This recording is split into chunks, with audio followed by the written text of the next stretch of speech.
내 이름은 이지훈, 30살. 나는 세상의 모든 코드를 해독할 수 있다고 자부하는 프로그래머였지만 정작 내 삶의 코드는 풀리지 않는 미궁처럼 복잡했다. 낮에는 집에서 프리랜서 프로그래밍 작업을 하며 간신히 끼니를 해결했고 밤에는 텅 빈 방에서 혼자 컴퓨터 화면만 응시했다. 나의 작은 원룸은 온통 모니터 불빛과 식어버린 커피 냄새로 가득했다. 내가 가장 좋아하는 것은 복잡한 알고리즘을 설계하고 수많은 코드를 짜맞추는 일이었다.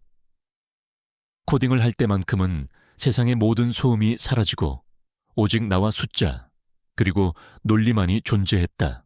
나는 사회성이 부족했다. 사람들과 눈을 마주치는 것조차 어려웠고 복잡한 인간관계는 내게 풀리지 않는 난제와 같았다. 그래서 나는 대부분의 시간을 집에서 보냈다.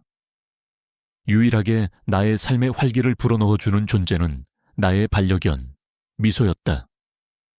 녀석은 하얀 털을 가진 푸들 믹스견이었는데 언제나 나의 그림자처럼 내 곁을 지켰다. 내가 코딩을 할 때면 내 발치에 엎드려 조용히 숨을 쉬었고 내가 지쳐 잠이 들면 내 옆에 바싹 붙어 잠들었다. 미소의 존재는 나의 고독한 삶에 따뜻한 온기를 불어넣어 주었다. 녀석의 조용한 숨소리, 때로는 희미않고 고는 소리가 내 원룸의 정적을 채우는 유일한 소리였다. 아침 식사는 늘 똑같았다. 찬물에 대충 헹궈 먹는 시리얼이나 전날 남은 차가운 피자 조각. 나는 컴퓨터 앞에 앉아 식사를 해결했고 미소는 내 옆에서 사료를 오독오독 씹어 먹었다. 창밖은 이미 사람들로 북적였지만 그 활기찬 소리는 내게 닿지 않는 먼 곳의 이야기 같았다. 그들의 삶은 화려하고 다채로워 보였지만 나는 그 안으로 들어갈 용기도 방법도 알지 못했다. 내가 익숙한 것은 오직 코드와 미소, 그리고 나의 작은 세상뿐이었다. 나의 수입은 늘 불안정했다. 프리랜서 일은 프로젝트 단위로 들어왔고 일이 끊기면 몇 달 동안 수입이 전혀 없을 때도 있었다. 월세와 생활비, 그리고 미소의 사료값은 늘 나를 옥죄어왔다.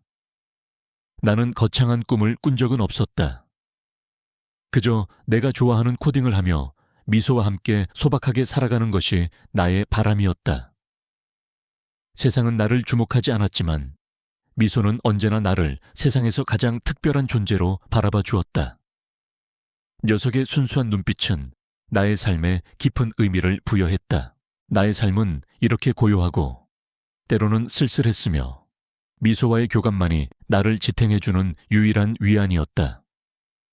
하지만 내 안에는 아무도 알지 못하는, 나조차도 깨닫지 못했던 작은 비밀이 하나 있었다. 미소는 내가 어릴 적 아버지가 마지막으로 내게 주었던 강아지였다. 나의 아버지는 유명한 생명공학자였다. 그는 늘 연구실에 파묻혀 지냈고 나는 그런 아버지를 이해하기 힘들었다. 어느 날 아버지는 내게 어린 강아지 한 마리를 데려오셨다. 지훈아, 이 녀석은 네 친구가 되어줄 거야. 아빠가 늘 바빠서 외로웠지. 이 녀석과 함께라면 외롭지 않을 거야. 아버지는 미소의 목에 낡은 가죽 목걸이를 채워주었다. 목걸이에는 작은 금속 펜던트가 달려 있었는데 그 위에는 알 수 없는 기호, 마치 눈과 번개가 합쳐진 듯한 문양과 함께 1000이라는 숫자가 새겨져 있었다. 나는 그 목걸이가 평범한 강아지 목걸이라고 생각했지만 사실 그 안에는 미소에 숨겨진 비밀이 담겨 있었다. 그리고 그 비밀은 훗날 나의 삶을 송두리째 뒤바꿀 거대한 폭풍의 씨앗이 될 줄은 그때의 나는 알지 못했다. 아버지는 미소를 내게 주고 얼마 지나지 않아 홀연히 사라지셨다. 사람들은 그를 천재적인 과학자이자 괴팍한 은둔형 연구자로 기억했다. 그의 행방은 묘연했고 나는 그의 실종에 대한 어떠한 단서도 찾을 수 없었다. 아버지가 사라진 후 나는 더욱 고립되었다. 세상은 내게 무관심했고 나는 나의 코딩 세계와 미소에게만 의지하며 살아갔다. 아버지의 부재는 내게 씻을 수 없는 상처로 남았다. 미소는 단순한 강아지가 아니었다. 녀석은 나의 말을 놀라울 정도로 잘 알아들었고 때로는 인간보다 더 똑똑한 행동을 보였다. 내가 코딩 문제로 밤늦도록 씨름할 때면 녀석은 내 옆에 앉아 나의 코드를 빤히 쳐다보았다. 가끔은 내가 놓친 미세한 오류를 발견한 듯 코드를 가리키며 낑낑거릴 때도 있었다. 나는 녀석의 특별한 능력을 단순한 영특함으로만 여겼을 뿐 그 이상의 의미를 부여하지 않았다. 하지만 녀석은 이따금씩 이상한 행동을 보였다. 아무것도 없는 허공을 응시하며 으르렁거리거나 내가 들을 수 없는 미세한 소리에 귀를 쫑긋 세우는 시기였다.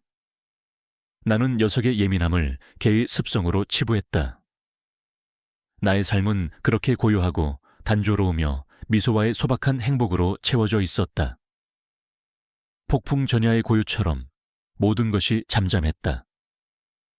그러나 이 고요함이 곧 깨질 것이라는 예감은 전혀 하지 못했다.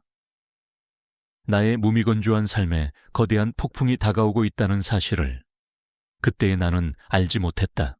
그러던 어느 날 나는 미소와 함께 공원으로 산책을 나섰다. 며칠째 비가 계속 내린 후라 공원 바닥은 축축했고 나무잎들이 여기저기 흩어져 있었다. 나는 미소의 목줄을 잡고 평소처럼 산책로를 따라 걷고 있었다. 미소는 내 옆에서 꼬리를 흔들며 천진난만하게 뛰어다녔다. 바로 그때였다.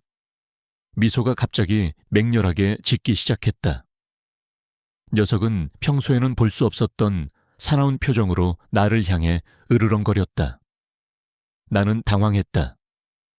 미소는 단 한 번도 내게 이런 모습을 보인 적이 없었으니까.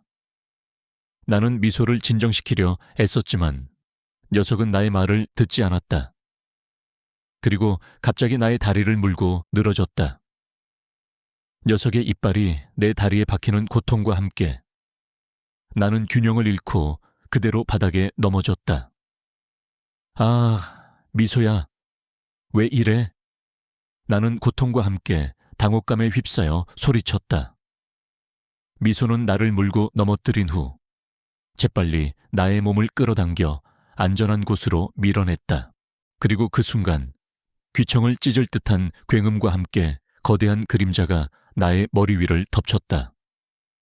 내가 방금 서 있던 자리에 2미터가 넘는 거대한 나무가 뿌리째 뽑힌 채 쿵소리를 내며 쓰러졌다. 나무는 썩어 있었는지 며칠간 내린 비로 인해 집안이 약해져 있었는지 알 수 없는 이유로 갑자기 쓰러진 것이었다.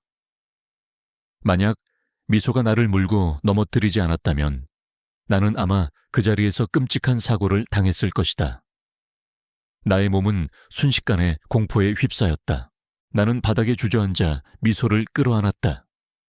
미소는 내 품에 안겨 낑낑거렸다. 녀석의 심장이 격렬하게 뛰는 것이 느껴졌다. 녀석의 눈빛은 마치 주인님, 괜찮으세요? 라고 묻는 듯 했다. 나는 나의 다리에 박힌 미소의 이빨 자국을 보았다. 피가 흐르고 있었지만 통증은 느껴지지 않았다. 오직 미소에 대한 경이로움과 고마움만이 내 마음을 가득 채웠다. 미소가 나를 살렸다. 녀석의 갑작스럽고 이해할 수 없는 행동은 나를 살리기 위한 필사적인 몸부림이었던 것이다. 나는 미소를 끌어안은 채 멍하니 쓰러진 나무를 바라보았다. 녀석의 행동은 단순한 우연이 아니었다. 미소는 어떻게 나무가 쓰러질 것을 알았을까? 녀석은 정말로 특별한 능력을 가지고 있는 것일까? 미소의 목에 걸린 눈과 번개, 기호와 07이라는 숫자, 그리고 아버지의 사라진 행방이 나의 뇌리를 스쳐 지나갔다. 모든 것이 이 작은 미소의 행동 하나로 연결되는 듯했다. 그날 밤 나는 잠을 이룰 수 없었다. 미소의 행동은 내게 새로운 의문을 던져주었다. 미소는 왜 그런 행동을 했을까? 그리고 눈과 번개, 기호와 071이라는 숫자는 무엇을 의미하는 것일까? 나는 혹시 아버지가 사라지기 전 미소에게 어떤 특별한 훈련을 시켰던 것은 아닐까 하는 막연한 생각을 했다. 그러던 중 나는 뉴스 특보를 접했다. 유명한 생물학자 최현우 박사가 실종되었다는 소식이었다. 최현우 박사는 나의 아버지와 함께 연구했던 동료였다. 뉴스를 보던 나는 충격에 휩싸였다. 뉴스 화면에 나온 최현우 박사의 얼굴은 내가 최근 며칠 동안 꾸었던 기이한 꿈속의 남자와 놀랍도록 닮아 있었다. 꿈속에서 나는 알 수 없는 공간을 헤매었고 그곳에는 눈과 번개 기호가 그려진 문과 함께 최현우 박사의 모습이 나타났다. 그리고 나는 그 꿈속에서 알 수 없는 단어들을 중얼거렸다. 오르푸스, 프로젝트, 나는 심장이 멎는 듯했다. 나의 꿈과 미소의 행동, 그리고 최현우 박사의 실종이 모두 연결되어 있었다. 미소의 특별한 능력, 그리고 아버지의 사라진 행방. 이 모든 것이 거대한 미스터리로 얽혀 있음을 직감했다. 나는 더 이상 이 모든 것을 우연으로 치부할 수 없었다. 나의 삶은 더 이상 이전과 같을 수 없었다. 나는 이 모든 미스터리를 파헤치고 아버지의 실종과 최현우 박사의 실종, 그리고 미소의 비밀을 밝혀내야 했다. 나의 무미건조한 삶에 거대한 폭풍이 다가오고 있었다. 폭풍 전야의 고요는 그렇게 끝나가고 있었다. 미소의 갑작스러운 행동으로 2미터짜리 나무가 쓰러지는 사고에서 구사일생으로 살아남았을 때 나의 세상은 뒤집혔다. 단순히 운이 좋았다고 치부하기에는 미소의 행동이 너무나 의도적이었다. 녀석은 나를 물고 넘어뜨려 위험 지역에서 밀어냈으니까. 나의 머릿속에는 혼란과 함께 알 수 없는 질문들이 꼬리에 꼬리를 물고 이어졌다. 미소는 어떻게 나무가 쓰러질 것을 알았을까? 그리고 나의 꿈에 나타난 최현우 박사의 실종 소식까지. 이 모든 것이 마치 잃어버린 퍼즐 조각처럼 하나로 맞춰지는 듯 했다. 나는 미소를 끌어안은 채 멍하니 쓰러진 나무를 바라보았다. 빗물에 젖은 나무는 차갑게 식어 있었지만 나의 심장은 격렬하게 뛰었다. 미소의 목에 걸린 낡은 가죽 목걸이, 그 위에 새겨진 눈과 번개, 기호와 071이라는 숫자, 그리고 아버지가 남긴 미소의 존재. 이 모든 것이 나의 뇌리를 스쳐 지나갔다. 나는 더 이상 이 모든 것을 우연으로 치부할 수 없었다. 나의 삶은 더 이상 이전과 같을 수 없었다. 나는 이 모든 미스터리를 파헤치고 아버지의 실종과 최현우 박사의 실종, 그리고 미소의 숨겨진 비밀을 밝혀내야 했다. 나는 집에 돌아오자마자 미소의 목걸이를 다시 살펴보았다. 눈과 번개 기호는 왠지 모르게 익숙했다. 어디선가 본 듯한데 정확히 언제 어디서 보았는지 기억나지 않았다. 나는 컴퓨터 앞에 앉아 눈과 번개 기호, 홍야칠 연구, 생명공학연구원 실종 등의 키워드로 검색하기 시작했다. 수많은 정보들이 쏟아져 나왔지만 내가 찾던 명확한 단서는 쉽게 나타나지 않았다. 밤새도록 잠을 이룰 수 없었다. 미소는 내 옆에 바싹 붙어 앉아 나를 올려다보았다. 녀석의 눈빛은 마치 내가 무엇인가를 알아내기를 기다리는 듯했다. 나는 미소의 등을 쓰다듬으며 나지막이 말했다. 미소야, 네가 나를 살렸어. 네가 어떻게 알았는지 모르겠지만 네가 날 지켜줬어. 이제 내가 널 지켜줄 차례야. 그리고 아빠의 비밀도 꼭 밝혀낼 거야. 미소는 나의 말을 알아듣는 듯 나의 손에 머리를 비볐다. 녀석의 따뜻한 온기가 나의 차가운 몸에 온기를 불어넣어 주었다. 다음 날 아침 나는 아버지의 유품을 다시 한번 꼼꼼히 살펴보았다. 아버지가 남긴 것은 낡은 연구 노트 몇 권과 오래된 책들이 전부였다. 나는 연구 노트를 펼쳐보았다. 복잡한 수식과 알 수 없는 전문 용어들로 가득했다. 내가 이해할 수 없는 내용들이었다. 나는 혹시나 하는 마음에 노트 사이사이를 뒤져보았다. 그러다 노트의 가장 마지막 장에서 희미하게 그려진 그림을 발견했다.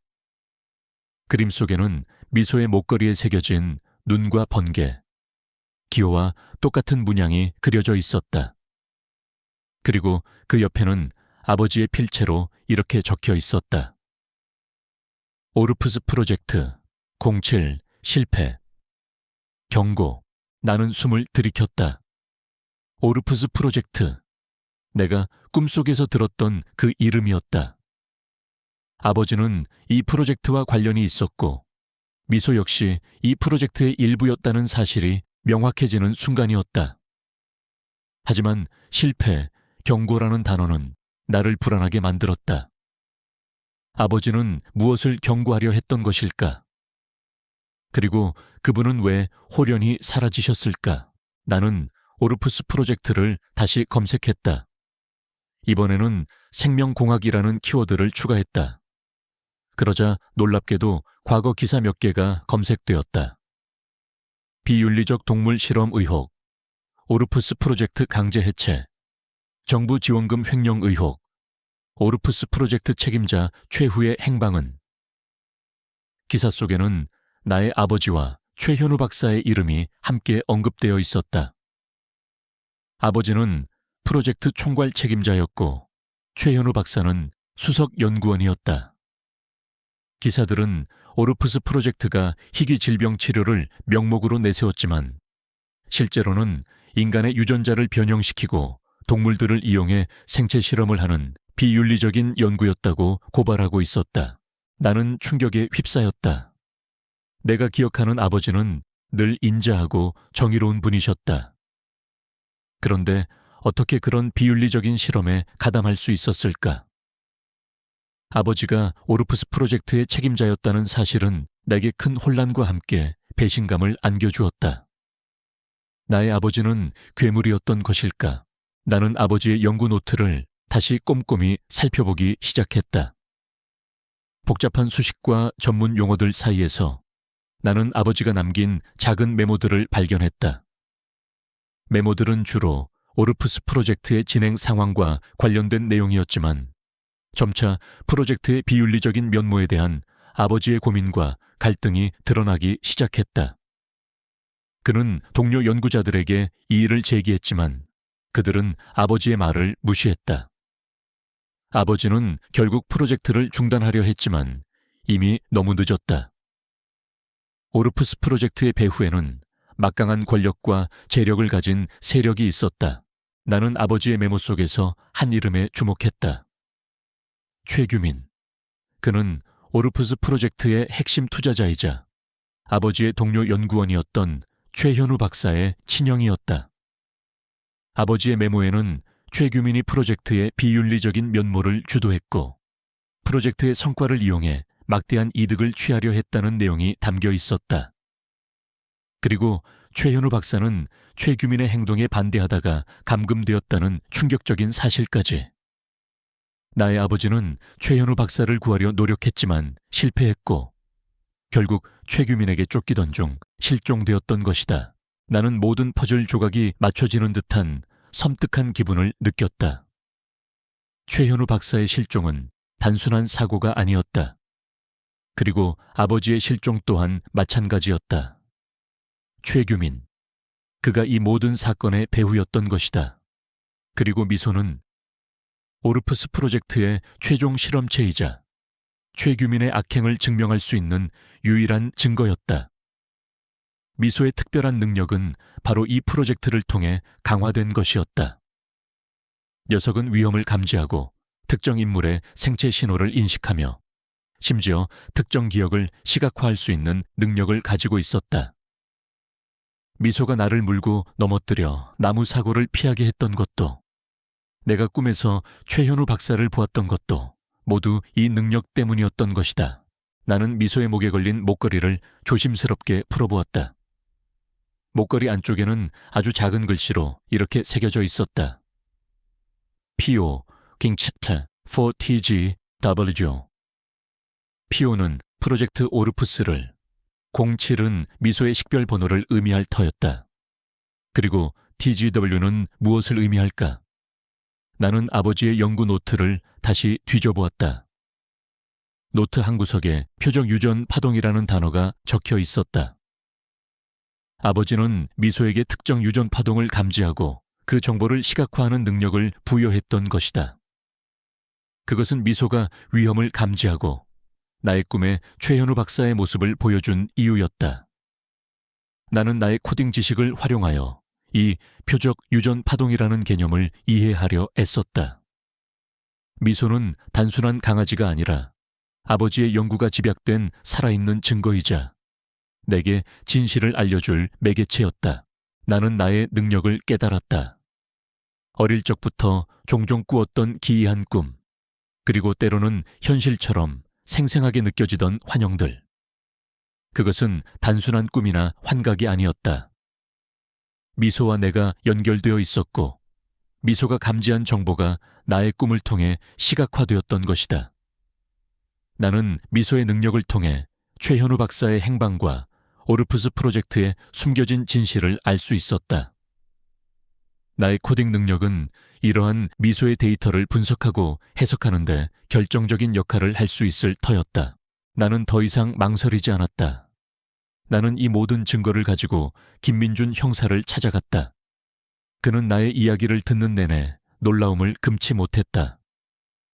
내가 제시한 아버지의 연구 노트, 미소의 목걸이, 그리고 나의 특별한 능력에 대한 설명을 듣자 그의 눈빛은 흔들렸다. 이진우 씨, 당신의 이야기는 정말 믿기 힘들지만 이 모든 증거들이 사실을 가리키고 있습니다. 최현우 박사의 실종, 그리고 당신 아버지의 행방까지. 이 모든 것이 최규민이라는 인물과 오르푸스 프로젝트로 연결되는군요. 김민준 형사는 흥분한 목소리로 말했다.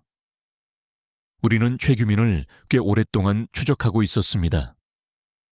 그는 최근 대규모의 불법 자금을 세탁하려 했고 그의 뒤에는 거대한 범죄 조직이 있습니다. 당신의 아버지는 그의 비리를 파헤치려다 희생된 것 같습니다.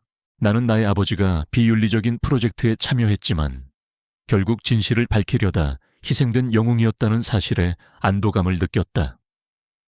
그는 마지막 순간까지 나의 안녕과 정의를 위해 싸우셨던 것이다. 나의 가슴은 아버지에 대한 그리움과 함께 그를 향한 존경심으로 가득 찼다. 형사님, 최규민을 잡아야 합니다. 그리고 최현우 박사님을 구해야 합니다. 그는 아직 살아있을지도 모릅니다. 미소가 그를 찾고 있습니다. 나는 간절하게 말했다. 김민준 형사는 고개를 끄덕였다. 알겠습니다. 이진우 씨, 이제 당신과 미소는 우리의 가장 강력한 무기입니다. 하지만 최규민은 잔인하고 비열한 인물입니다. 그는 당신의 약점을 알고 당신을 공격할 것입니다. 조심해야 합니다. 그는 내게 아버지의 실종 사건과 최현우 박사의 실종 사건의 모든 자료를 공유해 주었다. 나는 그 방대한 자료들을 검토하며 최규민의 모든 행적을 파헤치기 시작했다. 나의 프로그래밍 능력과 그림 재능, 그리고 미소의 특별한 능력을 총동원하여 사건의 퍼즐 조각들을 맞춰 나갔다. 미소는 나의 옆에서 묵묵히 나를 지켰다. 녀석은 나의 가장 든든한 동료이자 영혼의 동반자였다. 우리는 최규민이 숨어있는 은신처를 특정했다. 그는 도시 외곽의 버려진 연구소에 숨어 있었다. 그곳은 과거 오르푸스 프로젝트가 진행되었던 곳이었다. 최규민은 그곳에서 최현우 박사를 감금하고 있었으며 프로젝트 07의 나머지 실험체들을 이용해 또 다른 비윤리적인 실험을 진행하려 했다. 시간은 우리 편이 아니었다. 우리는 최현우 박사를 구하고 최규민을 체포해야 했다. 김민준 형사는 상부에 보고하여 정식 작전을 요청했다. 하지만 상부는 여전히 망설였다. 오르푸스 프로젝트는 과거 정부의 치부가 될 수 있는 민감한 사안이었기에 그들은 쉽게 개입하려 하지 않았다. 그들은 증거 불충분과 사건의 복잡성을 이유로 작전 승인을 주저했다. 나의 분노는 극에 달했다. 나는 더 이상 기다릴 수 없었다. 이진우 씨, 시간이 없습니다. 상부에서 작전 승인이 나지 않고 있습니다. 최규민은 조만간 최현우 박사를 해외로 빼돌릴 겁니다. 모든 증거가 사라질 수도 있습니다. 김민준 형사의 목소리는 절박했다. 나는 그의 눈을 똑바로 바라보았다. 형사님, 제가 최규민을 끌어낼 방법을 알고 있습니다. 나의 제안은 위험했다. 나는 나의 그림 전시회를 열기로 했다. 전시회의 주제는 진실의 그림자였다. 나의 그림을 통해 오르푸스 프로젝트에 숨겨진 진실과 최현우 박사의 실종, 그리고 최규민의 악행을 세상에 알리고 그를 공개적으로 도발하는 것이 나의 목표였다. 나의 그림은 침묵하는 세상에 진실을 외치는 목소리가 될 터였다. 나의 가장 강력한 무기인 그림을 싸움의 장으로 삼았다. 나의 그림은 단순히 예술작품이 아닌 진실을 밝히는 도구가 될 터였다. 김민준 형사는 나의 제안에 놀랐지만 이내 나의 의지를 읽고 동의했다. 위험한 방법입니다. 최규민은 분명 당신을 노릴 겁니다. 하지만 동시에 이 방법이 그를 끌어낼 유일한 방법일지도 모릅니다. 우리가 당신의 안전을 철저히 보호할 것입니다. 그는 나의 안전을 위해 경찰청의 특수수사팀에 비밀리에 지원을 요청했다. 전시회는 시내의 한 유명 갤러리에서 열렸다. 나는 갤러리 벽면을 나의 그림들로 가득 채웠다. 나의 그림들은 오르푸스 프로젝트의 잔혹함과 그 속에서 희생된 동물들의 모습, 나의 아버지와 최현우 박사의 고통, 그리고 최규민의 잔인한 얼굴까지 생생하게 담고 있었다. 특히 마지막 그림은 미소가 나의 어깨에 기대어 앉아 어딘가를 응시하는 모습과 함께 진실은 곧 드러날 것이다 라는 문구가 쓰여 있었다. 나의 그림은 예술작품을 넘어 진실을 고발하는 강력한 메시지였다. 전시회 당일 갤러리는 수많은 취재진과 시민들로 발 디딜 틈이 없었다. 나의 이야기는 이미 언론을 통해 널리 알려졌기에 사람들은 나의 그림을 보기 위해 구름대처럼 몰려들었다. 나는 갤러리 한가운데 서서 사람들의 시선을 마주했다. 나의 심장은 격렬하게 뛰었지만 두려움보다는 알 수 없는 비장함이 더 컸다. 미소는 내 옆에서 꼬리를 흔들며 나를 지켰다. 녀석의 눈빛은 마치 주인님, 우리가 해낼 거예요 라고 말하는 듯 했다. 나의 극한의 시험은 이제 막바지에 다다르고 있었다. 나는 나의 모든 것을 걸고 이 싸움에 임할 것이다. 나는 이 싸움에서 반드시 승리해야만 했다.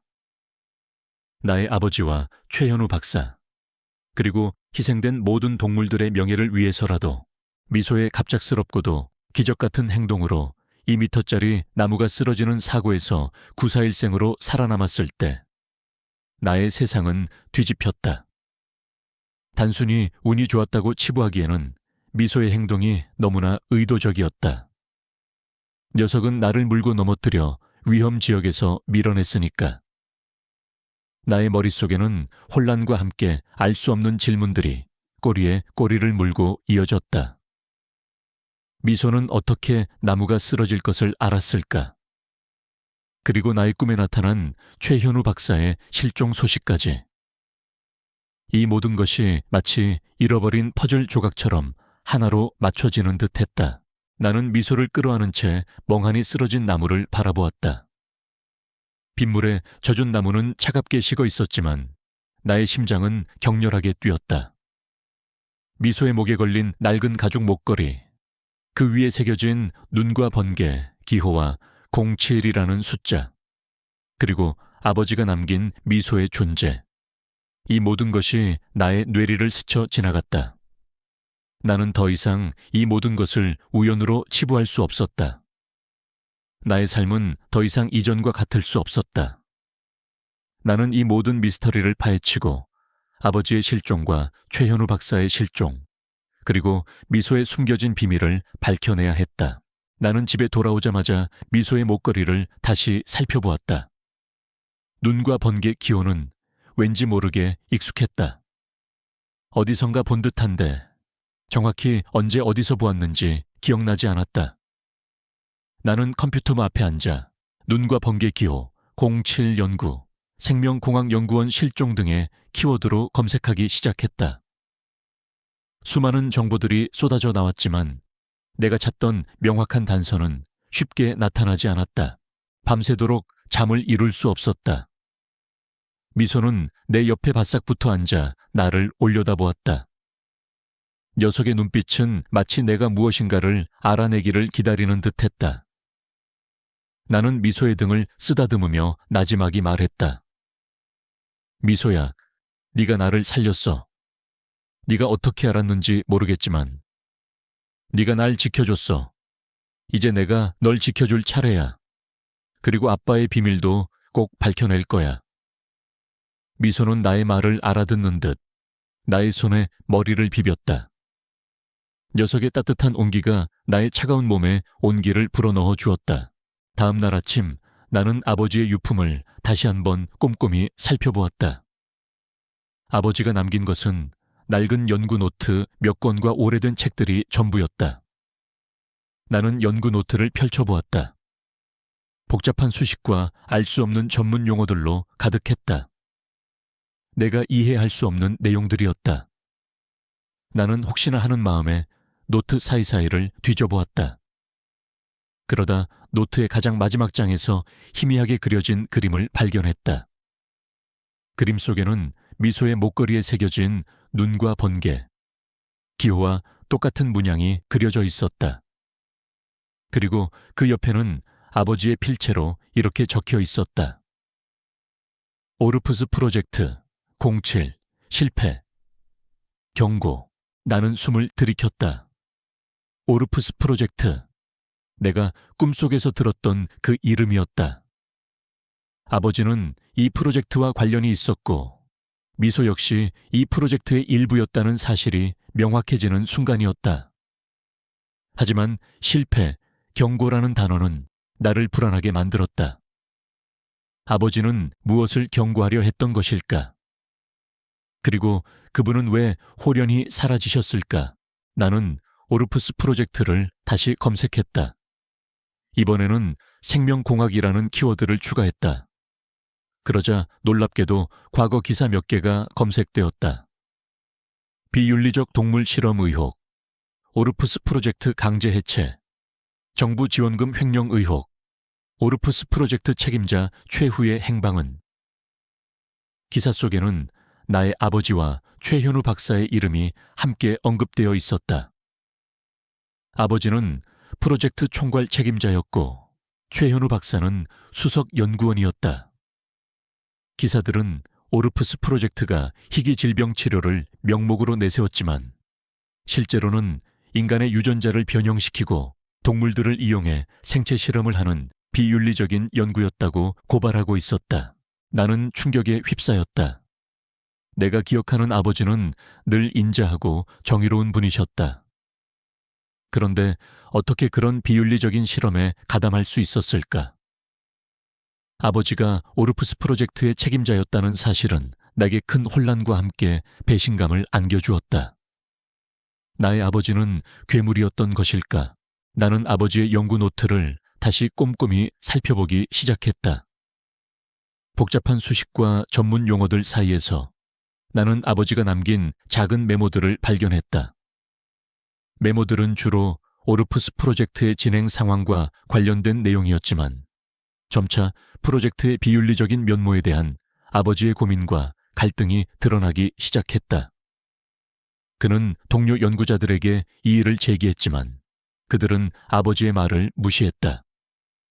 아버지는 결국 프로젝트를 중단하려 했지만 이미 너무 늦었다. 오르프스 프로젝트의 배후에는 막강한 권력과 재력을 가진 세력이 있었다. 나는 아버지의 메모 속에서 한 이름에 주목했다. 최규민. 그는 오르프스 프로젝트의 핵심 투자자이자 아버지의 동료 연구원이었던 최현우 박사의 친형이었다. 아버지의 메모에는 최규민이 프로젝트의 비윤리적인 면모를 주도했고 프로젝트의 성과를 이용해 막대한 이득을 취하려 했다는 내용이 담겨 있었다. 그리고 최현우 박사는 최규민의 행동에 반대하다가 감금되었다는 충격적인 사실까지. 나의 아버지는 최현우 박사를 구하려 노력했지만 실패했고 결국 최규민에게 쫓기던 중 실종되었던 것이다. 나는 모든 퍼즐 조각이 맞춰지는 듯한 섬뜩한 기분을 느꼈다. 최현우 박사의 실종은 단순한 사고가 아니었다.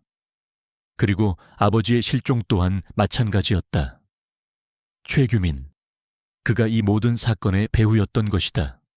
그리고 미소는 오르푸스 프로젝트의 최종 실험체이자 최규민의 악행을 증명할 수 있는 유일한 증거였다. 미소의 특별한 능력은 바로 이 프로젝트를 통해 강화된 것이었다. 녀석은 위험을 감지하고 특정 인물의 생체 신호를 인식하며 심지어 특정 기억을 시각화할 수 있는 능력을 가지고 있었다. 미소가 나를 물고 넘어뜨려 나무 사고를 피하게 했던 것도, 내가 꿈에서 최현우 박사를 보았던 것도 모두 이 능력 때문이었던 것이다. 나는 미소의 목에 걸린 목걸이를 조심스럽게 풀어보았다. 목걸이 안쪽에는 아주 작은 글씨로 이렇게 새겨져 있었다. PO, 찬 4TGUW. PO는 프로젝트 오르푸스를, 07은 미소의 식별 번호를 의미할 터였다. 그리고 TGW는 무엇을 의미할까? 나는 아버지의 연구 노트를 다시 뒤져보았다. 노트 한 구석에 표적 유전 파동이라는 단어가 적혀 있었다.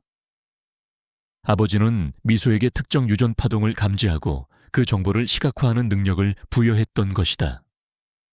그것은 미소가 위험을 감지하고 나의 꿈에 최현우 박사의 모습을 보여준 이유였다. 나는 나의 코딩 지식을 활용하여 이 표적 유전 파동이라는 개념을 이해하려 애썼다. 미소는 단순한 강아지가 아니라 아버지의 연구가 집약된 살아있는 증거이자 내게 진실을 알려줄 매개체였다. 나는 나의 능력을 깨달았다.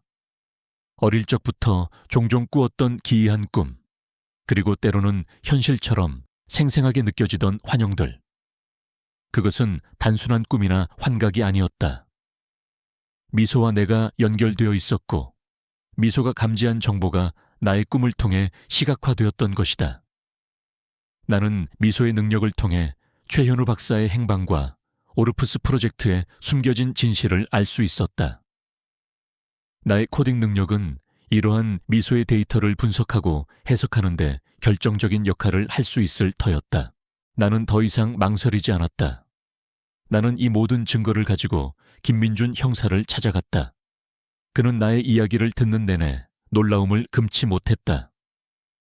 내가 제시한 아버지의 연구 노트, 미소의 목걸이, 그리고 나의 특별한 능력에 대한 설명을 듣자 그의 눈빛은 흔들렸다. 이진우 씨, 당신의 이야기는 정말 믿기 힘들지만 이 모든 증거들이 사실을 가리키고 있습니다. 최현우 박사의 실종, 그리고 당신 아버지의 행방까지. 이 모든 것이 최규민이라는 인물과 오르푸스 프로젝트로 연결되는군요.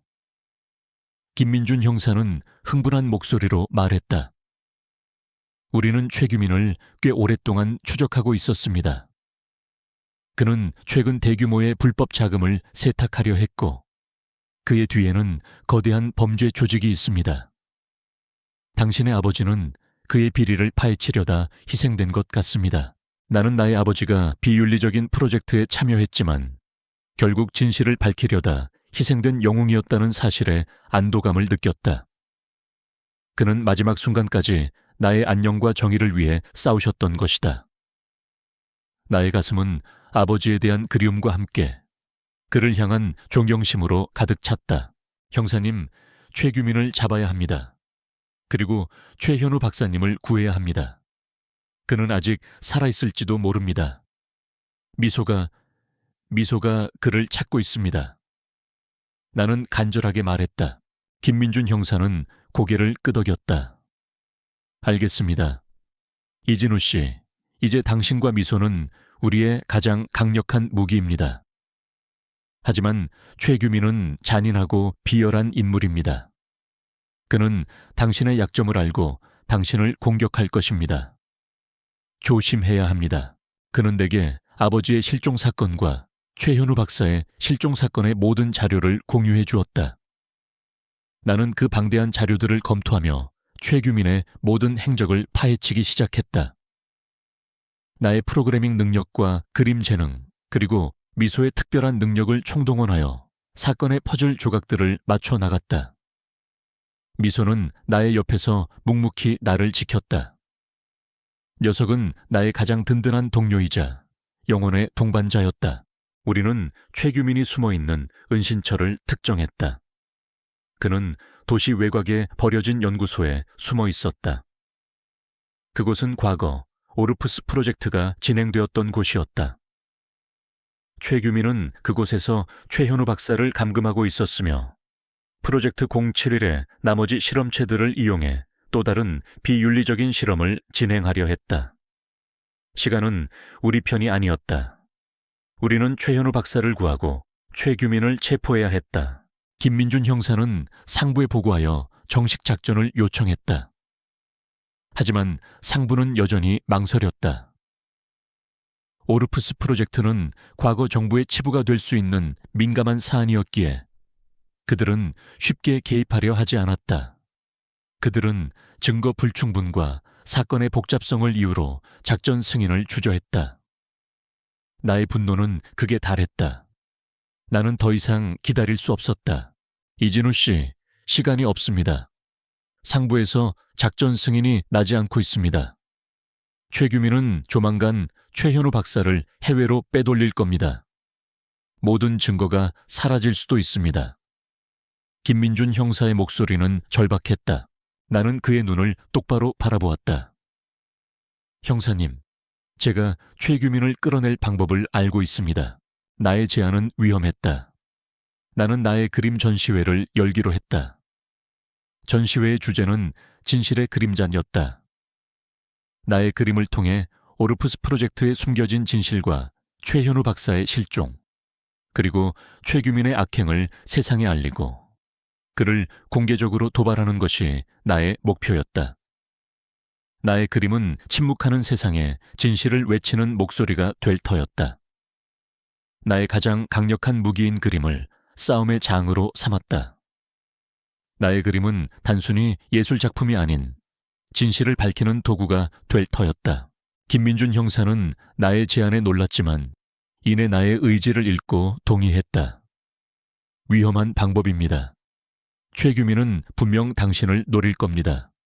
하지만 동시에 이 방법이 그를 끌어낼 유일한 방법일지도 모릅니다. 우리가 당신의 안전을 철저히 보호할 것입니다. 그는 나의 안전을 위해 경찰청의 특수수사팀에 비밀리에 지원을 요청했다. 전시회는 시내의 한 유명 갤러리에서 열렸다. 나는 갤러리 벽면을 나의 그림들로 가득 채웠다. 나의 그림들은 오르푸스 프로젝트의 잔혹함과 그 속에서 희생된 동물들의 모습, 나의 아버지와 최현우 박사의 고통, 그리고 최규민의 잔인한 얼굴까지 생생하게 담고 있었다. 특히 마지막 그림은 미소가 나의 어깨에 기대어 앉아 어딘가를 응시하는 모습과 함께 진실은 곧 드러날 것이다 라는 문구가 쓰여 있었다. 나의 그림은 예술 작품을 넘어 진실을 고발하는 강력한 메시지였다. 전시회 당일 갤러리는 수많은 취재진과 시민들로 발 디딜 틈이 없었다. 나의 이야기는 이미 언론을 통해 널리 알려졌기에 사람들은 나의 그림을 보기 위해 구름대처럼 몰려들었다. 나는 갤러리 한가운데 서서 사람들의 시선을 마주했다. 나의 심장은 격렬하게 뛰었지만 두려움보다는 알 수 없는 비장함이 더 컸다. 미소는 내 옆에서 꼬리를 흔들며 나를 지켰다. 녀석의 눈빛은 마치 주인님, 우리가 해낼 거예요 라고 말하는 듯 했다. 나의 극한의 시험은 이제 막바지에 다다르고 있었다. 나는 나의 모든 것을 걸고 이 싸움에 임할 것이다. 나는 이 싸움에서 반드시 승리해야만 했다. 나의 아버지와 최현우 박사, 그리고 희생된 모든 동물들의 명예를 위해서라도 나의 그림 전시회는 최규민을 끌어내기 위한 미끼이자 진실을 세상에 알리는 나의 무대였다. 갤러리 벽면에 걸린 그림들은 오르프스 프로젝트의 추악한 실체와 그 속에서 희생된 생명들의 고통을 생생하게 증언하고 있었다. 나의 아버지, 그리고 최현우 박사의 얼굴이 그려진 그림들은 그들의 억울한 희생을 묵묵히 고발했다. 나는 갤러리 한가운데 서서 사람들의 시선을 마주했다. 나의 심장은 격렬하게 뛰었지만 두려움보다는 알 수 없는 비장함이 더 컸다. 미소는 내 옆에서 꼬리를 흔들며 나를 지켰다. 녀석의 눈빛은 마치 주인님, 우리가 해낼 거예요 라고 말하는 듯 했다. 예상대로 최규민은 나의 도발에 넘어왔다. 전시회가 시작된 지 얼마 되지 않아 갤러리 문이 요란한 소리를 내며 열렸다. 최규민은 그의 비서와 수십 명의 거구의 조직원들을 대동하고 갤러리 안으로 들어섰다.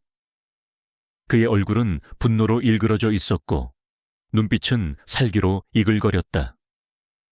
그는 나의 그림들을 훑어보더니 경멸 가득한 표정으로 코웃음을 쳤다. 이게 무슨 짓이냐? 감히 어디서 근본 없는 자식이 함부로 짓거려. 내 명예를 더럽히는 것도 모자라 있지도 않은 일을 지어내다니. 당장 이 쓰레기 같은 그림들을 치워. 그렇지 않으면 내 놈은 물론이고 저 개새끼도 무사하지 못할 것이다. 그는 소리치며 나의 그림을 찢으려 했다. 그의 조직원들은 갤러리 안의 사람들을 위협하며 아수라장으로 만들었다. 그들은 갤러리의 문을 막고 모든 출구를 봉쇄했다. 갤러리는 순식간에 혼란에 빠졌다. 사람들은 비명을 지르며 도망쳤고 기자들은 카메라 플래시를 터뜨리며 이 상황을 기록하려 애썼다. 김민준 형사는 사복 차림으로 갤러리 안에 잠입해 있었지만 최규민의 조직원들에게 발각되어 제압당했다. 그는 나를 보호하려 애썼지만 역부족이었다. 나는 완전히 고립되었다. 나의 곁에는 오직 미소만이 남아있었다. 공포가 나의 심장을 옥죄어왔다. 최규민은 내게 다가와 나의 멱살을 잡았다. 그의 소나기는 힘줄이 붉어질 정도로 강했다. 나의 목은 졸렸고 숨이 막혔다. 그의 얼굴은 분노로 시뻘개져 있었다. 이진우, 내 놈이 감히 나의 심기를 건드렸어. 네 아비처럼 비참하게 죽여주마. 그리고 저 개새끼는 내가 직접 요리해 줄 테니. 그의 말은 나의 가장 깊은 곳에 숨겨진 공포를 자극했다. 아버지를 잃었던 그날의 악몽이 되살아나는 듯했다. 나는 무력했고 나의 그림도 나의 꿈도 나의 미소도 모두 사라질 위기에 처했다. 나의 극한의 시험은 이제 막바지에 다다르고 있었다. 나는 이 거대한 폭력 앞에서 한없이 작아지는 것을 느꼈다. 이 모든 것이 나의 어리석은 선택 때문이었을까? 바로 그 순간 나의 발밑에 있던 미소가 갑자기 맹렬하게 짖기 시작했다. 녀석의 짖음은 여느 때와 달랐다. 슬픔이나 분노가 아닌 마치 무엇인가를 간절히 알리려는 듯한 애절한 짖음이었다. 녀석은 최규민의 다리를 물고 늘어졌다. 최규민은 고통에 찬 비명을 지르며 미소를 떼어내려 했지만 미소는 녀석의 다리를 놓지 않았다. 그 틈을 타 나는 최규민의 소나기에서 벗어났다. 나의 폐에 신선한 공기가 들어오자 나는 거칠게 숨을 몰아쉬었다. 이 빌어먹을 개새끼가. 최규민은 분노에 찬 얼굴로 미소를 발로 차려 했다. 나는 몸을 날려 미소를 보호했다.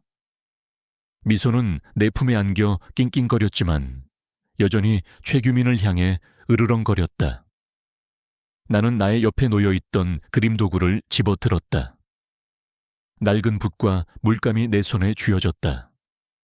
나의 붓과 물감은 더 이상 그림을 그리는 도구가 아니었다. 그것은 나의 무기가 되었다. 나는 물감으로 최규민의 눈을 향해 뿌렸다. 그는 고통에 찬 비명을 지르며 눈을 감았다. 그의 얼굴은 물감으로 뒤덮여 있었다. 나는 이 틈을 놓치지 않았다. 나는 최규민에게 달려들어 그의 팔을 꺾고 그를 바닥에 내리꽂았다. 훈련으로 다져진 나의 몸은 민첩하게 움직였다. 최규민은 충격에 몸을 떨며 바닥에 쓰러졌다. 그의 조직원들은 나의 갑작스러운 방역에 당황하여 주춤했다. 그들은 자신들의 우두머리가 한낱 화가 지망생에게 당하리라고는 상상도 못했던 듯했다. 혼란은 순식간에 갤러리 전체로 퍼져나갔다. 이 모든 것이 마치 내가 지휘하는 오케스트라처럼 흘러가는 듯했다.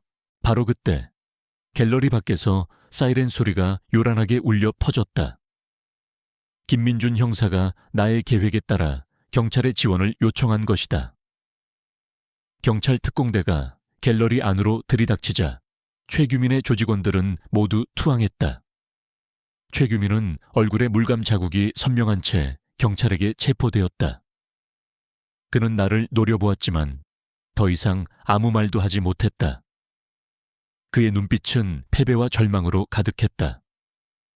그의 제국은 그렇게 무너져 내렸다. 나는 숨을 몰아쉬며 미소를 끌어안았다. 미소는 나의 품에 안겨 낑낑거렸다. 녀석의 눈빛은 내가 해냈다는 것을 아는 듯 자랑스러움으로 빛났다. 나의 승리는 단순히 개인적인 승리가 아니었다. 그것은 진실의 승리이자 생명의 존엄성을 지켜낸 승리였다. 나의 그림은 거짓을 파헤치고 나의 목소리는 정의를 외쳤다. 그리고 미소는 나의 든든한 동반자로서 이 모든 것을 가능하게 했다. 나는 이 극한의 시험 속에서 나의 진정한 가치를 깨달았다. 나는 더 이상 한없이 작아지지 않았다. 나는 당당한 이진우였다. 경찰이 갤러리를 통제하고 사건 현장을 수습하기 시작했다.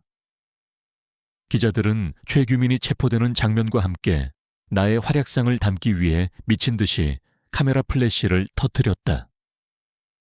나의 그림들은 더 이상 찢어지지 않았고 오히려 더 많은 사람들에게 이강철의 추악한 민낯과 오르프스 프로젝트의 비윤리적인 실체를 알리는 강력한 증거가 되었다.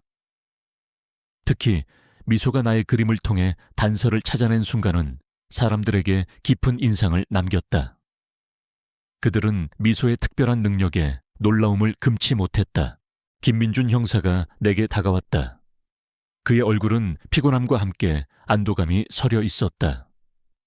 이진우 씨, 정말 대단했습니다. 당신의 그림과 미소의 능력이 아니었다면 우리는 최규민을 잡지 못했을 겁니다. 그는 나의 어깨를 두드렸다. 형사님 덕분입니다. 형사님이 저를 믿어주지 않았다면 저는 이 모든 것을 해낼 수 없었을 겁니다. 나는 진심으로 감사함을 전했다. 김민준 형사는 나의 옆에 있는 미소를 쓰다듬었다. 미소는 정말 특별한 개입니다.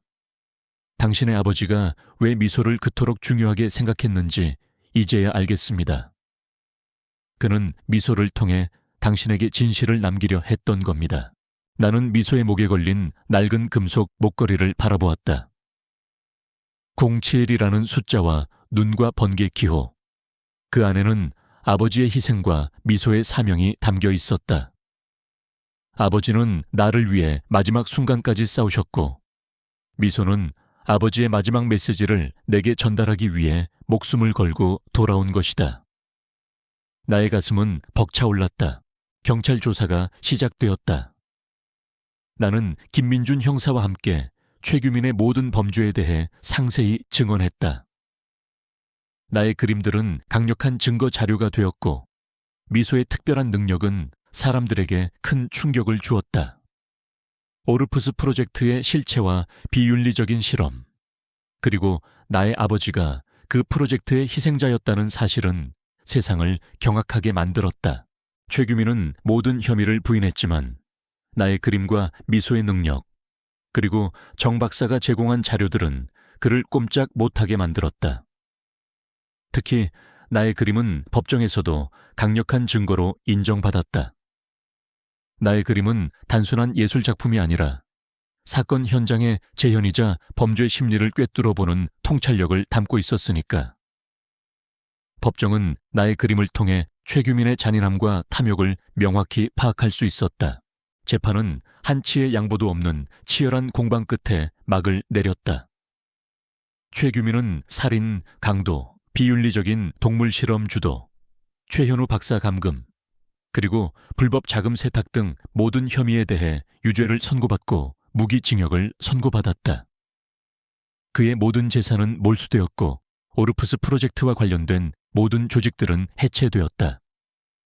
정의는 승리했다. 재판이 끝나자마자 나는 법정을 나섰다. 수많은 기자들이 나를 애워쌌다.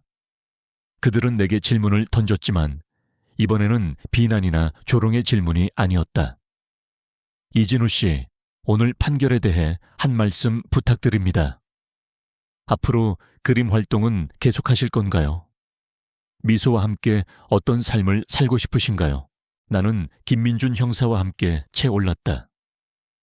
창밖으로 보이는 도시의 풍경은 어제와 같았지만 나의 눈에는 모든 것이 다르게 보였다.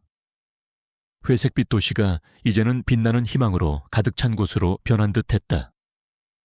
나의 삶은 폭풍우를 뚫고 지나온 배처럼 이제 막 평화로운 항구에 도착한 듯했다. 나는 나의 곁에 앉아있는 미소를 끌어안았다. 녀석의 따뜻한 처는 나의 차가운 마음을 녹여주었다. 김민준 형사는 미소를 지으며 말했다. 이진우 씨, 이제 당신은 새로운 삶을 시작할 수 있습니다. 100억 원의 돈은 당신의 것입니다. 그리고 당신의 꾸민 그림도 다시 시작할 수 있습니다. 미소와 함께 행복하게 사십시오. 나는 고개를 끄덕였다. 100억 원이라는 돈은 내게 엄청난 변화를 가져다 주었다. 하지만 그보다 더 큰 가치를 지닌 것은 내가 되찾은 나의 정체성과 나의 꿈, 그리고 미소와의 변함없는 유대감이었다. 나는 더 이상 실패한 화가가 아니었다. 나는 진실을 밝혀내고 정의를 구현한 이진우였다. 나는 이강철의 손에 죽은 아버지의 명예를 회복했다. 그리고 오르프스 프로젝트에서 희생된 수많은 동물들의 억울함도 풀어주었다. 나의 그림은 이제 세상의 진실을 알리는 강력한 목소리가 되었고 나의 삶은 새로운 의미를 찾았다. 100억 원이라는 돈은 시작에 불과했다. 나는 이제 이 돈을 통해 내가 이루지 못했던 꿈을 펼치고 사회에 선한 영향력을 미치는 사람이 될 것이다. 나의 새로운 평화는 그렇게 찾아왔다. 갤러리 안은 아수라장이었다. 최규민의 조직원들이 들이닥치고 사람들의 비명과 혼비백산하는 모습이 뒤섞였다. 나의 그림들이 찢겨나갈 위기에 처했고 김민준 형사는 조직원들에게 제압당했다. 나는 최규민에게 목을 졸린 채 벽으로 밀쳐졌다. 숨이 막혔다. 나의 눈앞이 흐려지고 모든 것이 끝났다고 생각하는 순간 나의 곁에는 오직 미소만이 남아있었다. 최규민의 살기 어린 눈빛은 나를 꿰뚫었고 그의 소나기는 나의 목을 더욱 강하게 죄어왔다. 그의 입에서는 끔찍한 협박이 튀어나왔다. 내 놈이 감히 나의 심기를 건드렸어. 내 아비처럼 비참하게 죽여주마. 그리고 저 개새끼는 내가 직접 요리해 줄 테니. 그의 말은 나의 가장 깊은 곳에 숨겨진 공포를 자극했다. 아버지를 잃었던 그날의 악몽이 되살아나는 듯했다. 나는 무력했고 나의 그림도 나의 꿈도 나의 미소도 모두 사라질 위기에 처했다. 나의 극한의 시험은 이제 막바지에 다다르고 있었다. 나는 이 거대한 폭력 앞에서 한없이 작아지는 것을 느꼈다. 이 모든 것이 나의 어리석은 선택 때문이었을까? 바로 그 순간 나의 발밑에 있던 미소가 갑자기 맹렬하게 짖기 시작했다. 녀석의 짖음은 여느 때와 달랐다. 슬픔이나 분노가 아닌 마치 무엇인가를 간절히 알리려는 듯한 애절한 짖음이었다. 녀석은 최규민의 다리를 물고 늘어졌다. 최규민은 고통에 찬 비명을 지르며 미소를 떼어내려 했지만 미소는 녀석의 다리를 놓지 않았다. 그 틈을 타 나는 최규민의 소나귀에서 벗어났다. 나의 폐에 신선한 공기가 들어오자 나는 거칠게 숨을 몰아쉬었다. 이 빌어먹을 개새끼가. 최규민은 분노에 찬 얼굴로 미소를 발로 차려 했다. 나는 몸을 날려 미소를 보호했다. 미소는 내 품에 안겨 낑낑거렸지만 여전히 최규민을 향해 으르렁거렸다. 나는 나의 옆에 놓여있던 그림 도구를 집어들었다. 낡은 붓과 물감이 내 손에 쥐어졌다. 나의 붓과 물감은 더 이상 그림을 그리는 도구가 아니었다. 그것은 나의 무기가 되었다. 나는 물감으로 최규민의 눈을 향해 뿌렸다. 그는 고통에 찬 비명을 지르며 눈을 감았다. 그의 얼굴은 물감으로 뒤덮여 있었다. 나는 이 틈을 놓치지 않았다. 나는 최규민에게 달려들어 그의 팔을 꺾고 그를 바닥에 내리꽂았다. 훈련으로 다져진 나의 몸은 민첩하게 움직였다. 최규민은 충격에 몸을 떨며 바닥에 쓰러졌다. 그의 조직원들은 나의 갑작스러운 방역에 당황하여 주춤했다. 그들은 자신들의 우두머리가 한낱 화가 지망생에게 당하리라고는 상상도 못했던 듯했다. 혼란은 순식간에 갤러리 전체로 퍼져나갔다. 이 모든 것이 마치 내가 지휘하는 오케스트라처럼 흘러가는 듯했다. 바로 그때 갤러리 밖에서 사이렌 소리가 요란하게 울려 퍼졌다. 김민준 형사가 나의 계획에 따라 경찰의 지원을 요청한 것이다. 경찰 특공대가 갤러리 안으로 들이닥치자 최규민의 조직원들은 모두 투항했다. 최규민은 얼굴에 물감 자국이 선명한 채 경찰에게 체포되었다. 그는 나를 노려보았지만 더 이상 아무 말도 하지 못했다. 그의 눈빛은 패배와 절망으로 가득했다. 그의 제국은 그렇게 무너져 내렸다. 나는 숨을 몰아쉬며 미소를 끌어안았다. 미소는 나의 품에 안겨 낑낑거렸다. 녀석의 눈빛은 내가 해냈다는 것을 아는 듯 자랑스러움으로 빛났다. 나의 승리는 단순히 개인적인 승리가 아니었다. 그것은 진실의 승리이자 생명의 존엄성을 지켜낸 승리였다. 나의 그림은 거짓을 파헤치고 나의 목소리는 정의를 외쳤다. 그리고 미소는 나의 든든한 동반자로서 이 모든 것을 가능하게 했다. 나는 이 극한의 시험 속에서 나의 진정한 가치를 깨달았다. 나는 더 이상 한없이 작아지지 않았다. 나는 당당한 이진우였다. 경찰이 갤러리를 통제하고 사건 현장을 수습하기 시작했다. 기자들은 최규민이 체포되는 장면과 함께 나의 활약상을 담기 위해 미친 듯이 카메라 플래시를 터뜨렸다. 나의 그림들은 더 이상 찢어지지 않았고 오히려 더 많은 사람들에게 이강철의 추악한 민낯과 오르푸스 프로젝트의 비윤리적인 실체를 알리는 강력한 증거가 되었다. 특히 미소가 나의 그림을 통해 단서를 찾아낸 순간은 사람들에게 깊은 인상을 남겼다. 그들은 미소의 특별한 능력에 놀라움을 금치 못했다. 김민준 형사가 내게 다가왔다. 그의 얼굴은 피곤함과 함께 안도감이 서려 있었다. 이진우 씨, 정말 대단했습니다. 당신의 그림과 미소의 능력이 아니었다면 우리는 최규민을 잡지 못했을 겁니다. 그는 나의 어깨를 두드렸다. 형사님 덕분입니다. 형사님이 저를 믿어주지 않았다면 저는 이 모든 것을 해낼 수 없었을 겁니다. 나는 진심으로 감사함을 전했다. 김민준 형사는 나의 옆에 있는 미소를 쓰다듬었다. 미소는 정말 특별한 개입니다. 당신의 아버지가 왜 미소를 그토록 중요하게 생각했는지 이제야 알겠습니다. 그는 미소를 통해 당신에게 진실을 남기려 했던 겁니다. 나는 미소의 목에 걸린 낡은 금속 목걸이를 바라보았다. 07이라는 숫자와 눈과 번개 기호.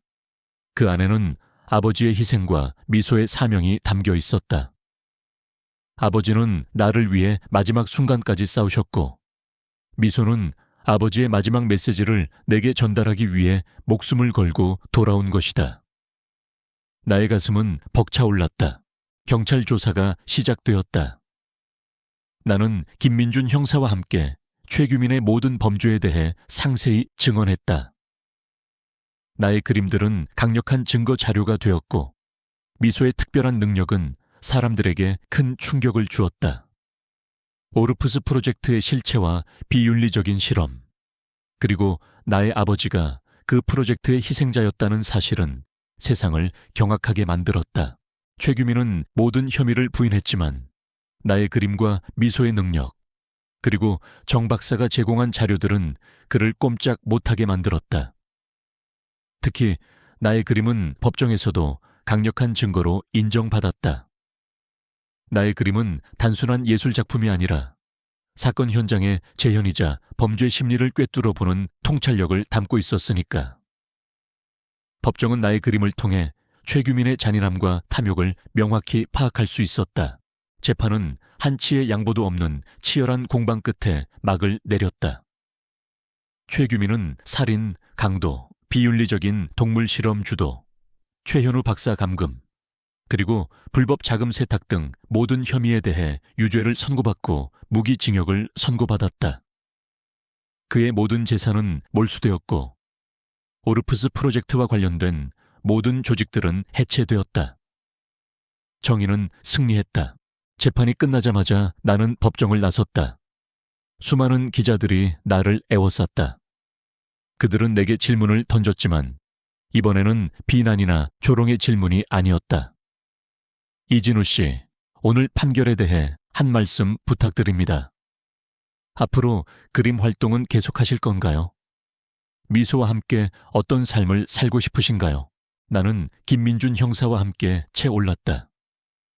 창밖으로 보이는 도시의 풍경은 어제와 같았지만 나의 눈에는 모든 것이 다르게 보였다.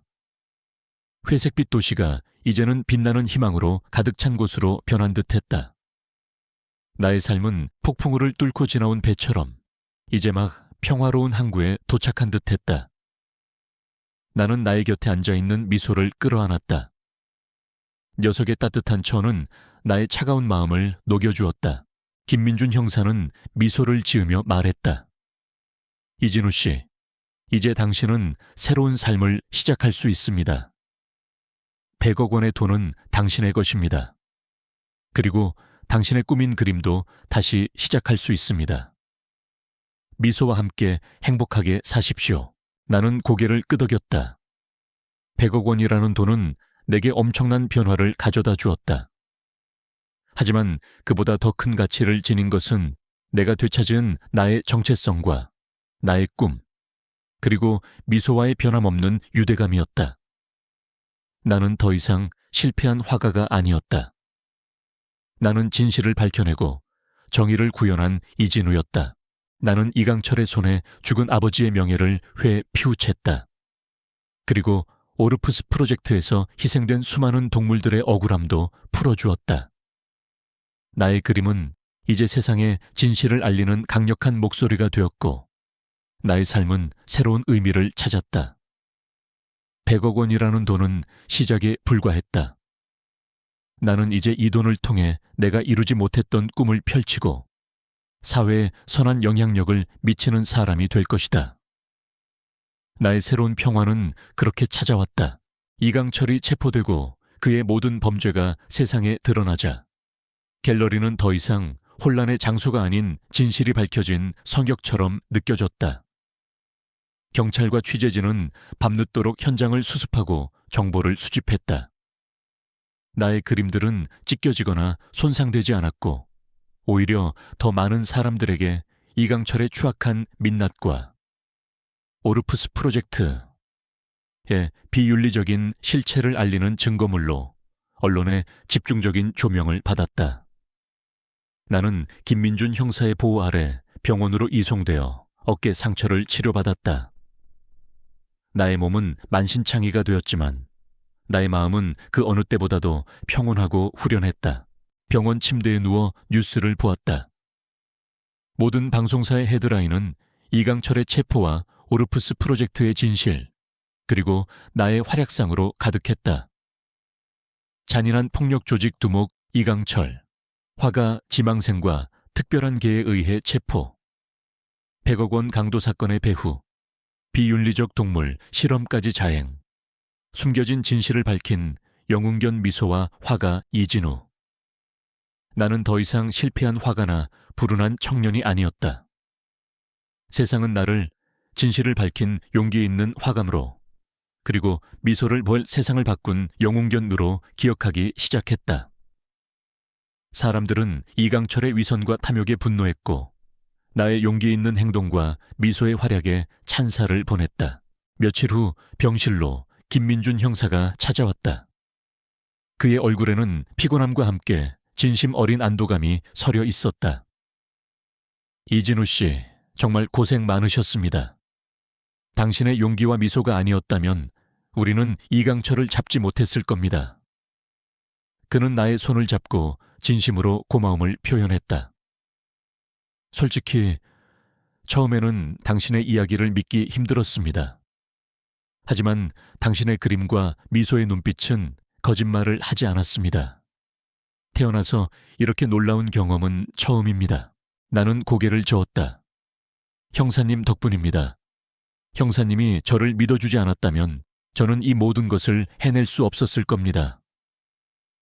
미소는 침대 옆에 앉아 꼬리를 흔들며 김민준 형사의 손에 얼굴을 비볐다. 녀석도 김민준 형사를 신뢰하는 듯했다. 이강철의 모든 범죄는 철저히 조사되었다. 그는 나의 아버지를 살해한 혐의, 100억 원 강도 사건 주도, 오르푸스 프로젝트를 통한 비윤리적인 유전자 변형 동물 실험 자행, 그리고 수많은 불법 자금 세탁 및 조직폭력 혐의로 기소되었다. 그의 범죄는 너무나 명확했고 그의 뒤를 봐주던 정치인들과 기업인들도 줄줄이 체포되어 법의 심판을 받게 되었다. 그의 거대한 제국은 한순간에 무너져 내렸다. 나는 병원에서 퇴원하자마자 아버지의 묘를 찾았다. 김민준 형사와 미소가 나와 동행했다. 아버지가 잠든 곳은 한적한 상이슬개 작은 묘지였다. 나는 묘비 앞에 국화꽃을 놓았다. 아버지, 제가 왔어요. 이제 모든 진실이 밝혀졌어요. 이강철은 잡혔고 당신의 명예도 되찾았습니다. 그리고 미소도 무사해요. 나의 목소리는 흐느낌에 섞여 떨렸지만 그 속에는 진정한 안도감과 후련함이 담겨 있었다. 미소는 묘비 옆에 앉아 조용히 낑낑거렸다. 녀석도 아버지의 마지막 안식처를 지키는 듯했다. 나는 아버지의 유산을 정리했다. 아버지는 유언을 통해 나의 존재를 명확히 밝히고 자신의 모든 재산을 내게 남기셨다. 100억 원이 넘는 막대한 금액이었다. 그 돈은 나의 모든 경제적인 어려움을 해결해 줄 수 있는 금액이었지만 나는 그 돈을 나의 개인적인 부를 축적하는 데 사용하고 싶지 않았다. 나는 아버지의 뜻을 이어받아 나와 같은 아픔을 가진 이들을 돕고 비윤리적인 과학 실험으로 희생된 동물들을 기리는 의미 있는 일에 사용하기로 결심했다. 나는 가장 먼저 아버지의 이름으로 이태식 재단을 설립하기로 했다. 나의 아버지 이름은 이태식이었다. 재단은 비윤리적인 과학 연구를 감시하고 고발하며 생명의 존엄성을 보호하는 데 중점을 둘 것이다. 특히 오르푸스 프로젝트처럼 돈과 권력에 눈이 멀어 생명을 경시하는 행위를 막기 위한 법적, 사회적 활동을 지원할 것이다. 또한 어려운 환경에서도 과학 연구에 대한 열정을 가진 젊은 인재들을 발굴하고 지원하여 그들이 올바른 윤리의식을 가지고 인류에 공헌할 수 있도록 도울 것이다. 그리고 나는 또 하나의 꿈을 실현하기로 했다. 바로 미소 희망센터를 설립하는 것이다. 미소는 내게 돈가방을 가져다 주었지만 그보다 훨씬 더 큰 희망과 진실을 가져다 준 존재였다. 나는 미소와 같은 특별한 능력을 가진 동물들을 보호하고 치료하며 학대받은 동물들에게 새로운 삶을 찾아주는 데 힘쓰고 싶었다. 또한 미소의 사례를 통해 동물들의 지능과 감수성에 대한 인식을 개선하고 인간과 동물이 공존하는 사회를 만들기 위한 캠페인을 펼칠 것이다.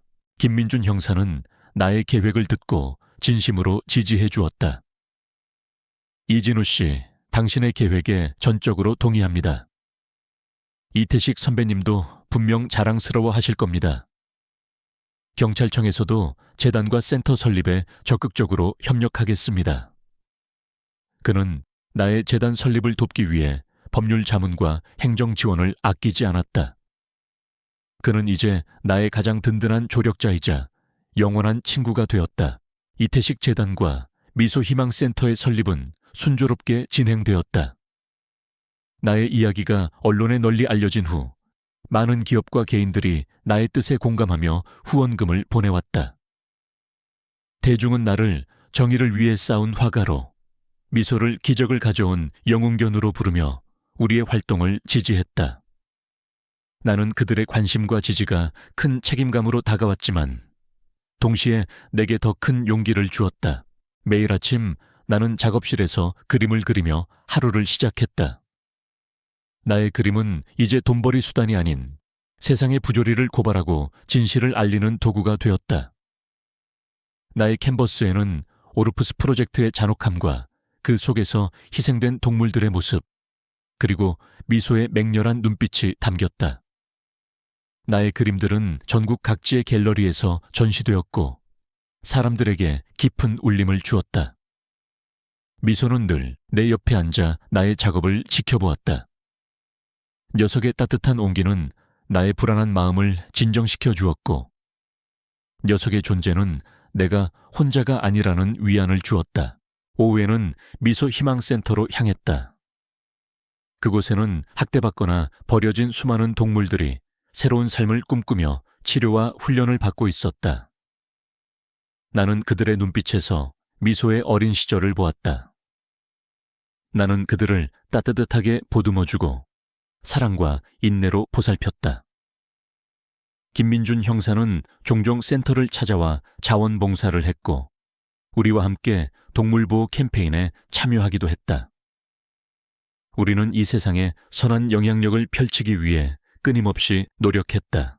어느 날 저녁 미소희망센터의 넓은 운동장에서 미소와 함께 뛰놀고 있었다. 미소는 이제 어엿한 성견이 되어 건강하고 활기 넘쳤다. 나는 녀석의 목에 걸린 낡은 금속 목걸이를 다시 보았다.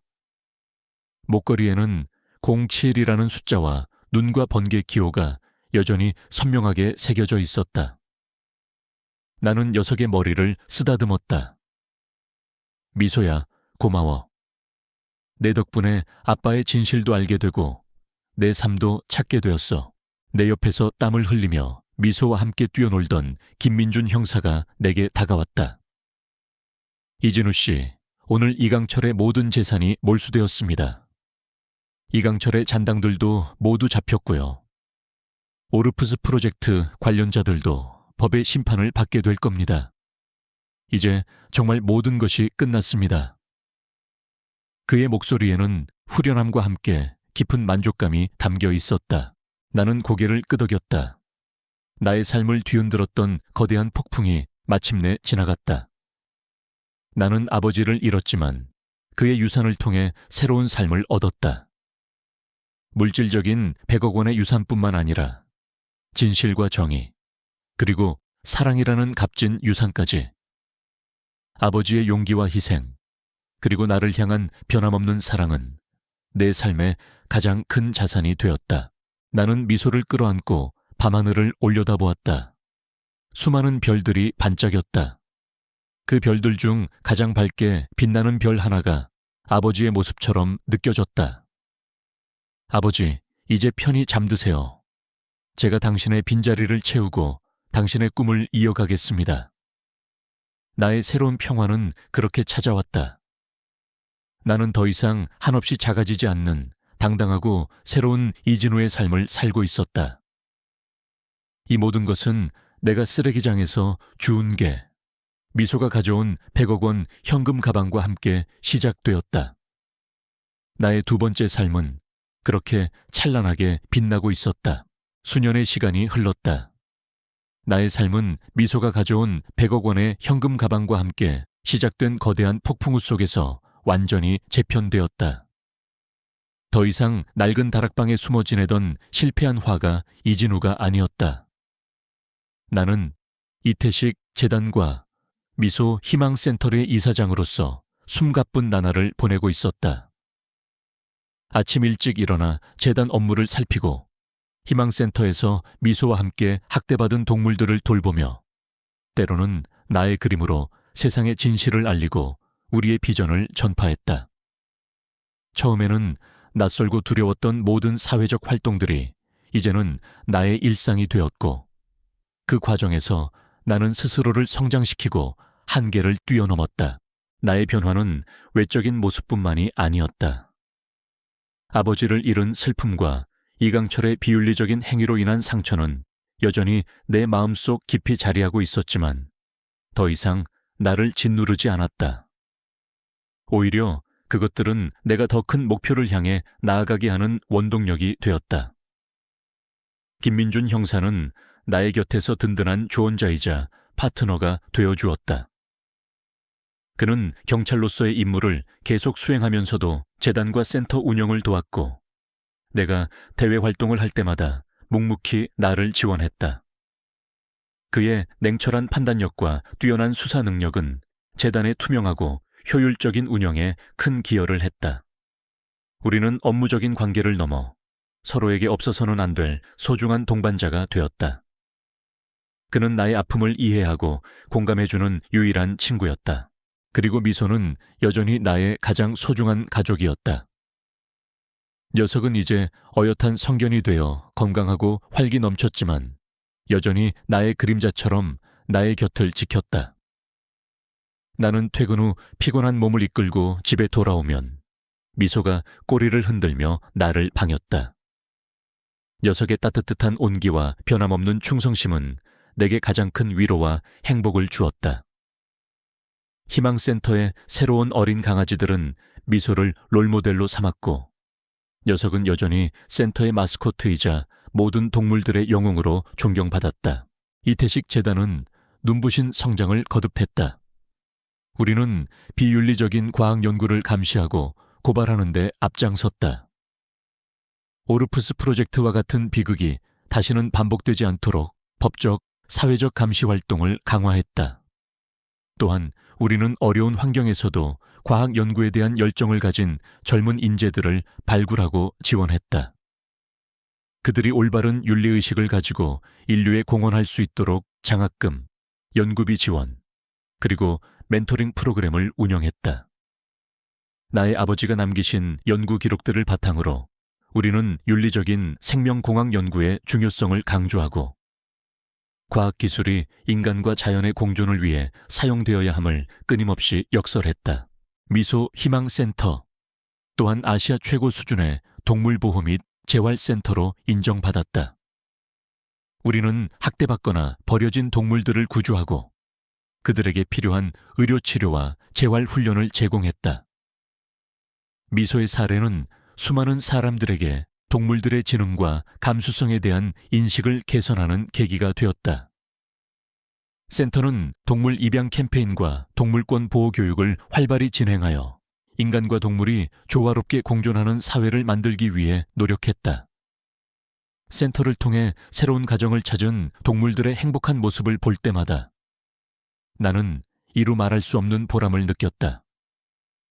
특히 미소가 아이들과 함께 뛰어놀며 희망을 전하는 모습을 볼 때면 나의 과거가 오버랩되면서 더욱 깊은 공감과 애정을 느꼈다.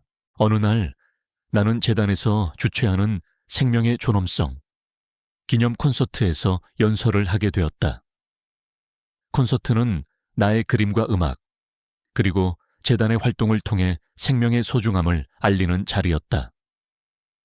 전 세계의 동물 보호 운동가들과 과학자들, 그리고 수많은 시민들이 참석한 대규모 행사였다.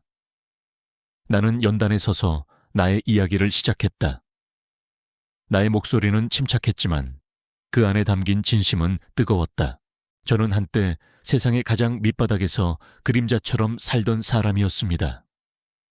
저에게는 그림만이 유일한 삶의 의미였고 미소가 저의 유일한 가족이었습니다. 그러나 어느 날 미소가 물고 온 100억 원의 현금 가방은 저의 삶을 송두리째 흔들었습니다. 그 돈은 저에게 거대한 시험이자 동시에 진실을 향한 문을 열어주었습니다. 나는 잠시 숨을 고르고 계속해서 말했다. 이 돈을 통해 저는 아버지의 억울한 죽음을 알게 되었고 오르푸스 프로젝트의 비윤리적인 실체를 폭로할 수 있었습니다. 저는 이 과정에서 저 자신의 한계를 시험하고 생명의 존엄성이 돈과 권력보다 훨씬 더 소중하다는 것을 깨달았습니다. 그리고 저는 오늘 이 자리에서 저희 아버지가 남기신 진정한 유산은 돈이 아닌 생명에 대한 사랑과 존중이었음을 고백하고자 합니다. 나는 미소를 바라보았다. 녀석은 연단 아래에서 나의 연설을 묵묵히 듣고 있었다. 미소는 저에게 단순한 개가 아닙니다. 그는 저에게 진실을 보여준 친구이자 제가 두 번째 삶을 살아가게 해준 소중한 가족입니다. 오늘 이 자리에서 저는 미소와 같은 모든 동물들에게 감사와 존경의 마음을 전하고 싶습니다.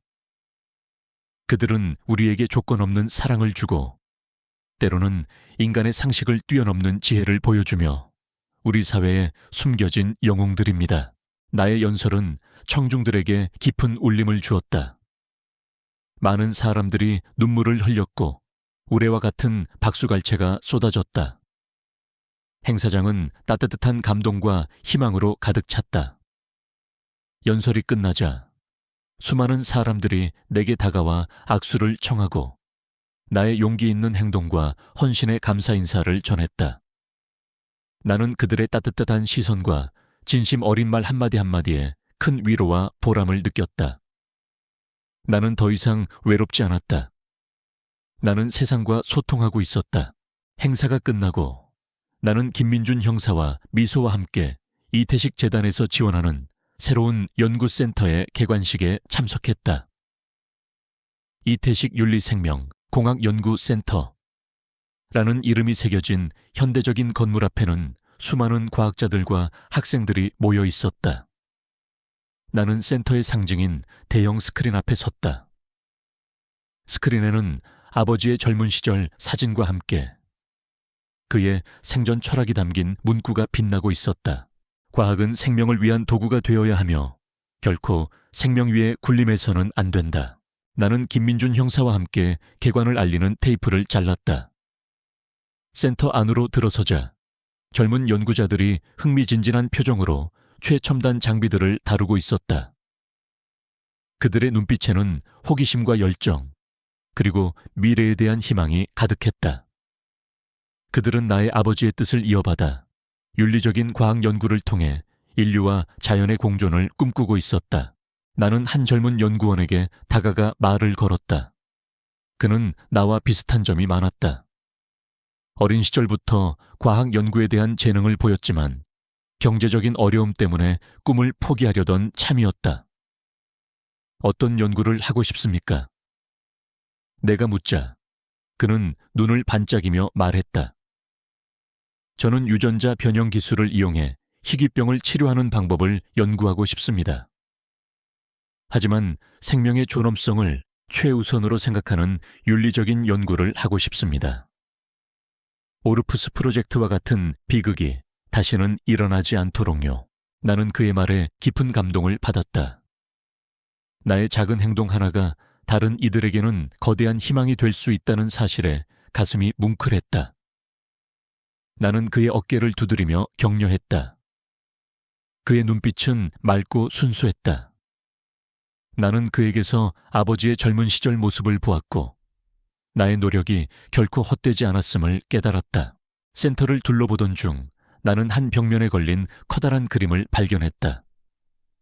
그것은 내가 이강철을 제압했던 순간을 묘사한 그림이었다. 물감으로 뒤덮인 이강철의 얼굴, 그리고 나를 보호하기 위해 몸을 던진 미소의 모습이 생생하게 담겨 있었다. 그림 아래에는 나의 필체로 이렇게 쓰여 있었다. 진실은 드러나고 생명은 존중받는다. 나는 그림을 물끄러미 응시했다. 나의 그림은 이제 세상의 진실을 알리는 강력한 목소리가 되었고 나의 삶은 새로운 의미를 찾았다. 나는 아버지를 잃었지만 그의 유산을 통해 새로운 삶을 얻었다. 물질적인 100억 원의 유산뿐만 아니라 진실과 정의, 그리고 사랑이라는 값진 유산까지. 아버지의 용기와 희생, 그리고 나를 향한 변함없는 사랑은 내 삶의 가장 큰 자산이 되었다. 밤이 깊어지고 나는 나의 작업실에 홀로 남아 창밖을 바라보았다. 도시의 불빛은 별처럼 반짝였다.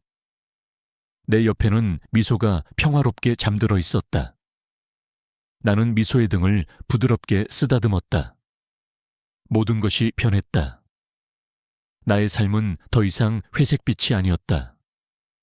그것은 밝고 따뜻한 색깔로 물들어 있었다. 나는 더 이상 숨지 않았다.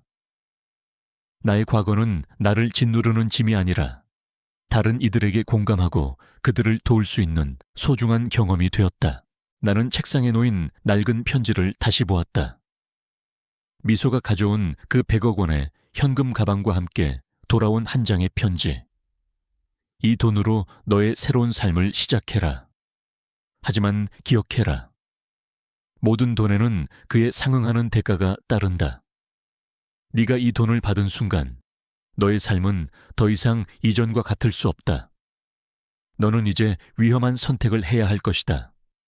이 돈이 너의 삶을 구원할 수도 파멸로 이끌 수도 있다. 선택은 너의 몫이다. 그리고 미소를 조심해라. 녀석은 네가 생각하는 것보다 훨씬 더 특별한 존재다. 그 편지의 모든 경고와 비밀은 이제 풀렸다.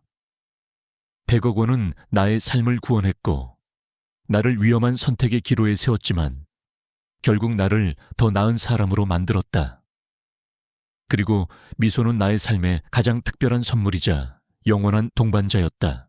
나는 미소를 끌어안고 밤하늘을 올려다보았다. 수많은 별들이 반짝였다. 그 별들 중 가장 밝게 빛나는 별 하나가 아버지의 모습처럼 느껴졌다. 아버지, 이제 편히 잠드세요. 제가 당신의 빈자리를 채우고 당신의 꿈을 이어가겠습니다. 나의 삶은 이제 진정한 두 번째 봄을 맞이했다. 혹독한 겨울의 시련을 이겨내고 피어난 꽃처럼 나의 삶은 더욱 아름답게 피어날 것이다. 나의 이야기는 여기서 끝나는 것이 아니라 앞으로 피어날 수많은 숨겨진 재능들과 인간과 동물의 조화로운 공존을 위한 새로운 시작이 될 것이다. 여러분은 어떠신가요? 혹시 여러분 안에 숨겨진 100억 원의 가치를 가진 재능이나 삶을 뒤바꿀 작은 미소가 있지는 않으신가요? 어쩌면 여러분의 삶을 뒤바꿀 작은 단서 하나가 이미 여러분 앞에 놓여 있을지도 모릅니다. 그것이 무엇이든 두려워하지 말고 용기를 내어 세상 밖으로 나오세요. 여러분의 두 번째 봄은 바로 지금 시작될 수 있습니다. 오늘 이야기가 여러분에게 작은 울림이 되었기를 바랍니다. 다음 이야기에서 또 만나요.